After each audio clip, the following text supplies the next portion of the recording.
ଖଟା ଖାଇବାକୁ କାହାକୁ ବା ଭଲ ନ ଲାଗେ। ଖଟା ଦେଖୁ ଦେଖୁ ସମସ୍ତଙ୍କ ପାଟିରେ ପାଣି ଆସିଯାଏ।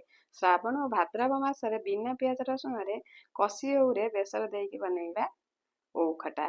ଖଟା କେମିତି ବନେଇବା ଚାଲନ୍ତୁ ଦେଖିବା। ଯଦି ଭିଡ଼ିଓଟି ଆପଣମାନଙ୍କୁ ଭଲ ଲାଗେ ଲାଇକ୍ ସେୟାର ସବସ୍କ୍ରାଇବ୍ କରିବାକୁ ଭୁଲିବେନି। ଆଉ ଯେଉଁମାନେ ମୋ ଚ୍ୟାନେଲରେ ନୂଆ ଅଛନ୍ତି ଚ୍ୟାନେଲଟାକୁ ସବସ୍କ୍ରାଇବ୍ କରିନେବେ। ନମସ୍କାର, ଜୟ ଜଗନ୍ନାଥ, ପ୍ରଗତି କିଚେନକୁ ସ୍ୱାଗତ। ଖଟା ସିନି ଖାଇବାକୁ ଭଲ ଲାଗେ କିନ୍ତୁ ଓଉଟାକୁ କାଟିବା ଭାରି କଷ୍ଟ। ମୋତେ ତ କଷ୍ଟ ଲାଗେ। ଆପଣମାନଙ୍କୁ କେମିତି ଲାଗେ ଆପଣମାନେ କମେଣ୍ଟ ମାଧ୍ୟମରେ ଜଣେଇବେ।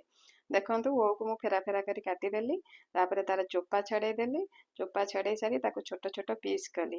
ପିସ୍ କରିକି ଦେଖନ୍ତୁ ତା ଭିତରେ ଯେଉଁ ପତଲା ଚୋପା ଥାଏ ତାକୁ ମୋତେ ବାହାର କରିବାକୁ ପଡ଼ିବ। କାହିଁକି ନା ତାକୁ ନ ବାହାର କଲେ କଟାଟା କଷା ଲାଗିବ। ସେଥିପାଇଁ ତାକୁ ବାହାର କରିବାକୁ ପଡ଼ିବ। ଓଉ ସବୁ କାଟିଦେଲି। ଓଉ କାଟିକି ତାକୁ ଧୋଇକି ମୁଁ ଛାଣିଦେଲି।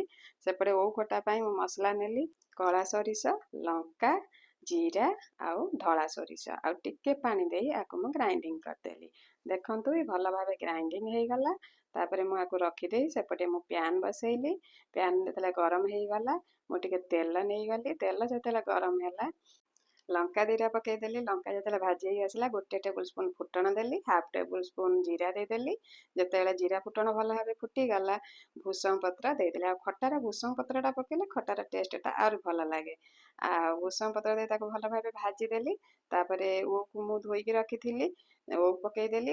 ଓଉକୁ ଛୋଟ ପିସ୍ ବି କରିପାରିବ, ବଡ଼ ପିସ୍ ବି କରିପାରିବ। କାହିଁକି ନା ଇଏ କଷି ଓଉ, ସେଥିପାଇଁ ଆକୁ ସିଝିବାକୁ ବେଶୀ ଟାଇମ୍ ଲାଗିବନି। ଆଉ ମୁଁ ଲୁଣ ଆଉ ହଳଦୀ ଦେଇକି ଦେଖନ୍ତୁ ଭଲ ଭାବେ ଗୋଳେଇ ଦେଲି। ଗୋଳେଇକି ଆକୁ ମୁଁ କିଛି ସମୟ କଭର କରିଦେବି। କାହିଁକି ନା ଆକୁ ସିଝିବାକୁ ପଡ଼ିବ। ଅଳ୍ପ ସମୟ ସିଝିବ। 5 ମିନିଟ୍ ପରେ କଭର ବାହାର କରି ଆମେ ବାଟି ରଖିଥିବା ମସଲାକୁ ତା ଦେହରେ ଦେଇଦେବା। ତାପରେ କପ୍ରେ ଅଳ୍ପ ଟିକେ ପାଣି ନେଇ କପ୍ଟାକୁ ଭଲ ଭାବେ ଧୋଇକି ସେଥିରେ ଆଉ ଟିକେ ପାଣି ଦେଇଦେବା। ତାପରେ ତାକୁ ଭଲ ଭାବେ ଗୋଳେଇ ଦେଇକି ତାକୁ ଆମେ ଫେର କିଛି ସମୟ ସିଝିବା ପାଇଁ କଭର କରି ଛାଡ଼ିଦେବା। ଏବେ ତ ଶ୍ରାବଣ ମାସ ଠାରୁ ମାର୍ଗଶିର ମାସ ପର୍ଯ୍ୟନ୍ତ ବିଭିନ୍ନ ଓଷା ବାର ପଡ଼ିବ। ତ ଆମକୁ ଅରୁଆ ଡାଲମା ସହିତ ଆଉ ଓଉ ଖଟା ଆର ମଜା ଅଲଗା ପ୍ରକାର। ଦେଖନ୍ତୁ ଖଟାଟା ଫୁଟି ଆସିଲାଣି। ଆକୁ ଭଲ ଭାବେ ମୁଁ ଗୋଳେଇ ଦେଲି। ଗୋଳେଇକି ଅଧା କପ୍ ଗୁଡ଼ ରଖିଥିଲି। ଗୁଡ଼ ତାପରେ ଦେଇଦେଲି। ଗୁଡ଼ ଦେଇକି ତାକୁ ଭଲ ଭାବେ ଗୋଳେଇ ଦେଲି। ଆଉ ଟିକେ ଆପଣମାନେ ଗୁଡ଼ ନେଇପାରିବେ, ଚିନି ବି ନେଇପାରିବେ, ଆପଣମାନଙ୍କ ଚଏସ୍। ଓଉ ଖଟାରେ ଟିକେ ମିଠା ଅଂଶ ଅଧିକ ରହିବା ଦରକାର, ନହେଲେ ଖଟାଟା ବେଶୀ ଖଟା ଲାଗିବ। ଆଉ ଗୁଡ଼ ପକେଇ ସାରିଲା ପରେ ଦେଖନ୍ତୁ ତାର କଲର୍ଟା କେମିତି ଚେଞ୍ଜ ହେଇଗଲା। ଓଉ ବି ସିଝିଗଲାଣି। କୋରିକି ରଖିଥିବା ନଡ଼ିଆକୁ ଦେଇଦେଲି। ନଡ଼ିଆ ଦେଲା ପରେ ତାକୁ ଆଉ ଟିକେ ଭଲ ଭାବେ ଗୋଳେଇ ଦେଲି। ଗୋଳେଇକି କିଛି ସମୟ ସିଝିବା ପାଇଁ ଛାଡ଼ିଦେବା। ଆପଣମାନେ ଯଦି ନଡ଼ିଆ ନ ଖାଉଥିବେ ନଡ଼ିଆକୁ ବି ସ୍କିପ୍ କରିଦେଲେ ଚଳିବ। ଆଉ ନଡ଼ିଆଟା କିନ୍ତୁ ପକେଇଲେ ବହୁତ ଟେଷ୍ଟ ଲାଗିଥାଏ।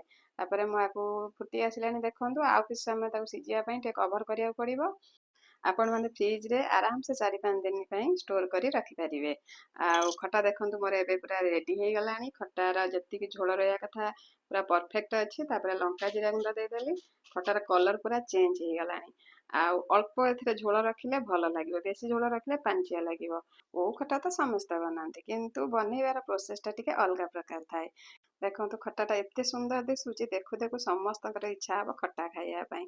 ତ ଯଦି ଆପଣମାନଙ୍କୁ ମୋ ରେସିପିଟା ଭଲ ଲାଗିଲା ତାହେଲେ କମେଣ୍ଟ ମାଧ୍ୟମରେ ଜଣେଇବେ। ବାଏ।